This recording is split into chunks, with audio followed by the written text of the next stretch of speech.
ಆತ್ಮೀಯ ಬಂಧುಗಳೇ, ಎಲ್ಲರಿಗೂ ನಮಸ್ಕಾರ. ನಾವು ದೈವಿಕವಾಗಿರುವಂಥ ವಿಚಾರದಲ್ಲಿ ಈ ಹಿಂದೆ ಜೀವೋದ್ವಾಸನವರೆಗಿರುವಂಥ ಎಲ್ಲ ಪ್ರಕ್ರಿಯೆಗಳನ್ನು ಗಮನಿಸಿದ್ದೇವೆ. ಜೀವೋದ್ವಾಸನೆ ಮಾಡಿ ಜೀವಕಲಶವನ್ನು ಶಯ್ಯೆಯಲ್ಲಿ ತಂದಿಟ್ಟ ನಂತರ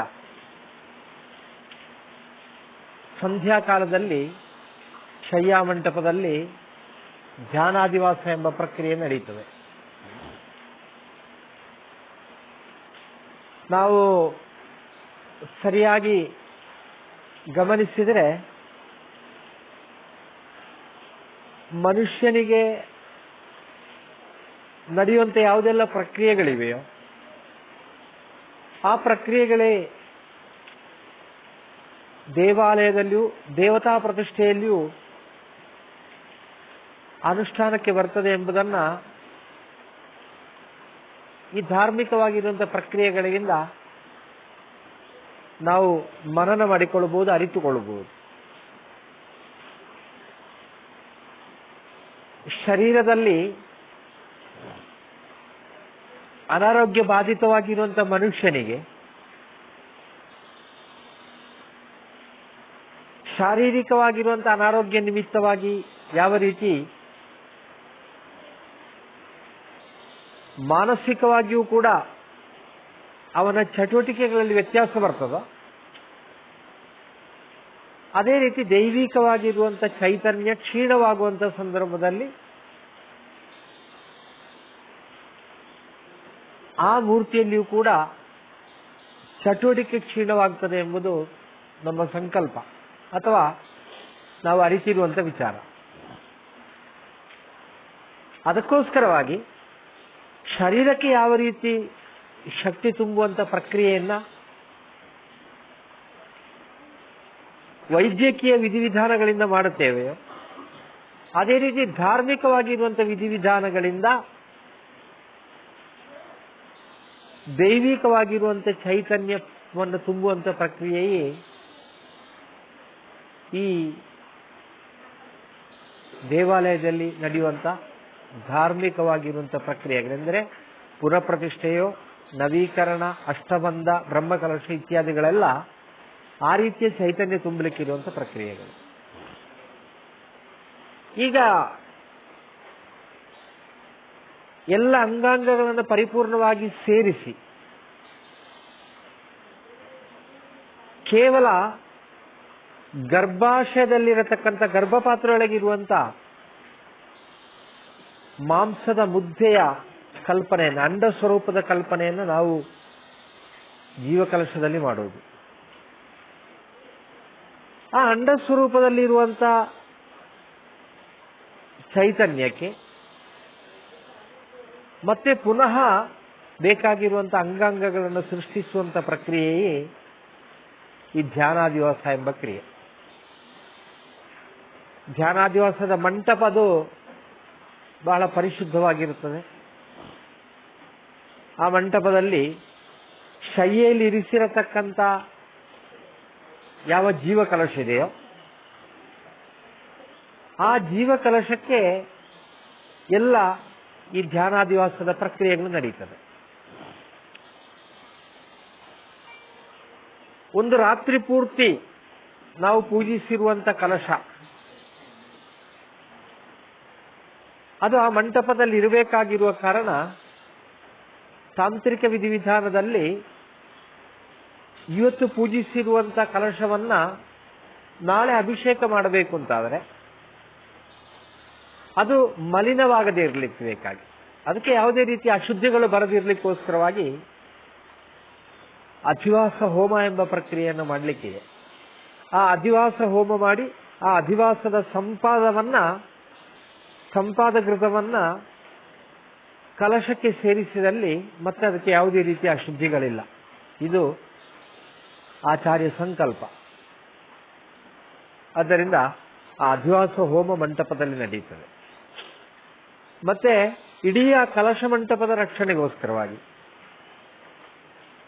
ಅಥವಾ ನಾವು ಆ ಕಲಶ ಮಂಟಪದಲ್ಲಿ ಅಧಿವಾಸ ಮಂಟಪದಲ್ಲಿ ಪೂಜಿಸುವ ಪ್ರತಿಯೊಂದು ಕಲಶಕ್ಕೂ ಕೂಡ ಅದು ತೀರ್ಥ ಜಲ ಆಗಬೇಕು ಅಂತ ಹೇಳುವಂಥ ಸಂಕಲ್ಪ ಇರುವ ಕಾರಣ. ಪ್ರಧಾನವಾಗಿ ನದಿ ಅಥವಾ ಸಮುದ್ರದಿಂದ ತಂದಿರುವಂಥ ನೀರಾಗಬೇಕು ಎಂಬ ಸಂಕಲ್ಪ ಇರುವ ಕಾರಣ. ದೇವಾಲಯದಲ್ಲಿ ಅದಕ್ಕೋಸ್ಕರವಾಗಿ ಜಲದ್ರೋಣಿ ಪೂಜೆಯನ್ನು ಮಾಡ್ತೇವೆ. ಆ ಜಲದ್ರೋಣಿಗೆ ವರುಣನನ್ನು ಆವಾಹಿಸಿ ಅಲ್ಲಿ ಮತ್ಸ್ಯ ಕೂರ್ಮಗಳನ್ನೆಲ್ಲ ಆವಾಹಿಸಿ ಒಟ್ಟು ಅದೊಂದು ತೀರ್ಥ ಸ್ವರೂಪದಲ್ಲಿ ಆ ಜಲ ನಿಲ್ಲುವಂತೆ ಮಾಡುತ್ತೇವೆ. ಅದನ್ನೇ ಕಲಶಕ್ಕೆ ಉಪಯೋಗ ಮಾಡಬೇಕು. ಹಾಗೆ ಜಲದ್ರೋಣಿ ಇರುತ್ತದೆ. ಮತ್ತೆ ಈ ಮಂಟಪದಲ್ಲಿ ಇರುವಂಥ ಎಲ್ಲ ಕಲಶಗಳನ್ನ ರಕ್ಷಣೆ ಮಾಡಲಿಕ್ಕೋಸ್ಕರವಾಗಿ ಕುಂಭೇಶ ಎಂಬ ಒಂದು ಕಲಶವನ್ನು ನಾವು ಪೂಜಿಸ್ತೇವೆ.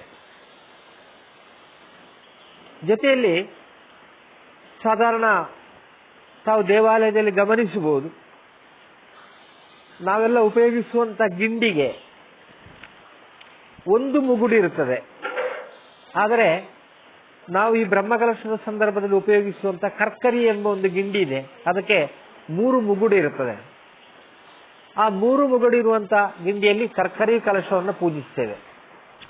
ಈ ಮಂಟಪದಿಂದ ನಾವು ಕಲಶವನ್ನು ತೆಕ್ಕೊಂಡು ಹೋಗುವಂತ ಸಂದರ್ಭದಲ್ಲಿ ಹೋಗುವಂತ ದಾರಿಯಲ್ಲಿ ಪರಿಪೂರ್ಣವಾಗಿ ಶುದ್ಧಿಗೋಸ್ಕರವಾಗಿ, ಎಲ್ಲ ಅಶುದ್ಧಿಯನ್ನು ನಿವಾರಣೆ ಮಾಡಲಿಕ್ಕೋಸ್ಕರವಾಗಿ, ದೇವಾಲಯದ ಒಳಗೂ ಕೂಡ ನಾವು ಮಾಡುವಂತ ಧಾರ್ಮಿಕವಾಗಿರುವಂಥ ಪ್ರಕ್ರಿಯೆಗಳಿಗೆ ಆ ಪಾಣಿಪೀಠಕ್ಕೋ ಅಥವಾ ಆ ಪಾಣಿಪೀಠದ ಸುತ್ತ ಇರುವಂಥ ಯಾವುದೇ ರೀತಿಯ ವಸ್ತುಗಳಿಗೂ ಕೂಡ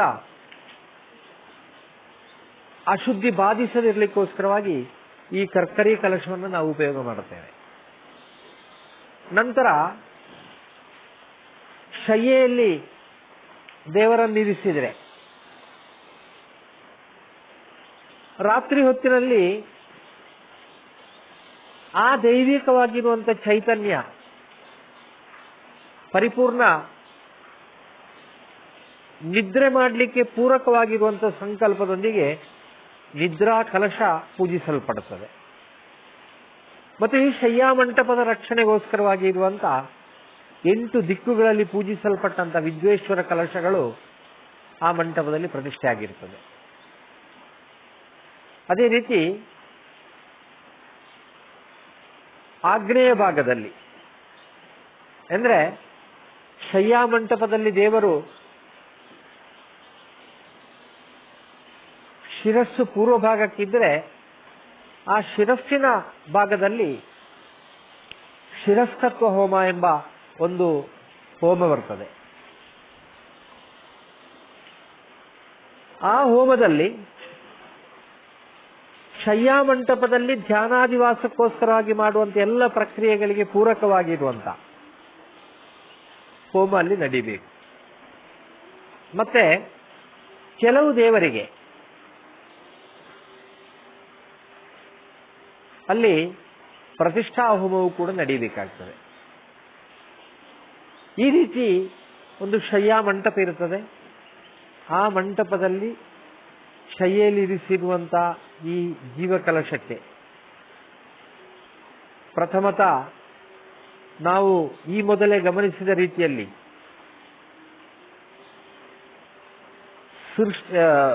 ತತ್ವವನ್ನ ಸಂಹರಿಸುವಂತಹ ಪ್ರಕ್ರಿಯೆ ನಡೀಬೇಕು. ತತ್ವವನ್ನ 2 ರೀತಿಯಲ್ಲಿ, ಸಂಹಾರ ಕ್ರಮದಲ್ಲಿ ಜಪಿಸುವಂಥದ್ದು, ಸೃಷ್ಟಿ ಕ್ರಮದಲ್ಲಿ ಜಪಿಸುವಂಥದ್ದನ್ನ ಈ ಹಿಂದೆ ನಾವು ಸೂಚಿಸಿದ್ದೇವೆ. ಆ ರೀತಿಯಲ್ಲಿ ಇಲ್ಲಿ ಸಂಹಾರ ಕ್ರಮದಲ್ಲಿ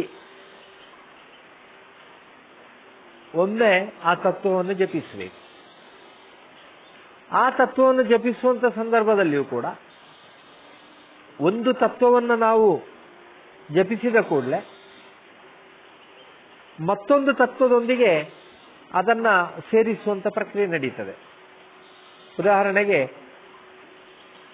ಕಮ್ನಮಪ್ರಾಯ ಪೃಥ್ವ್ಯಾತ್ಮನೇ ನಮಃ ಎಂದು ನಾವು ಜಪಿಸಿದ ಕೂಡಲೇ ಆ ಪೃಥ್ವೀ ತತ್ವವನ್ನ ಅಪತತ್ವದೊಂದಿಗೆ ಸೇರಿಸುವಂತ ಪ್ರಕ್ರಿಯೆ ನಡೀತದೆ. ಅದೇ ರೀತಿ ಖಮ್ನೋಪರಯ ಅಭಾತ್ಮನೇ ನಮಃ ಎಂದು ಜಪಿಸಿದ ನಂತರ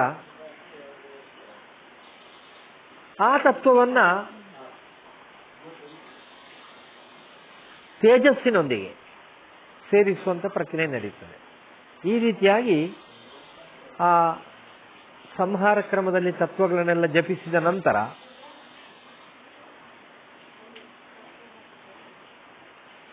ಹೋಮಕುಂಡದಲ್ಲಿ ಸಂಹಾರ ಕ್ರಮದಲ್ಲಿ ಹೋಮಿಸಲ್ಪಟ್ಟಂತಹ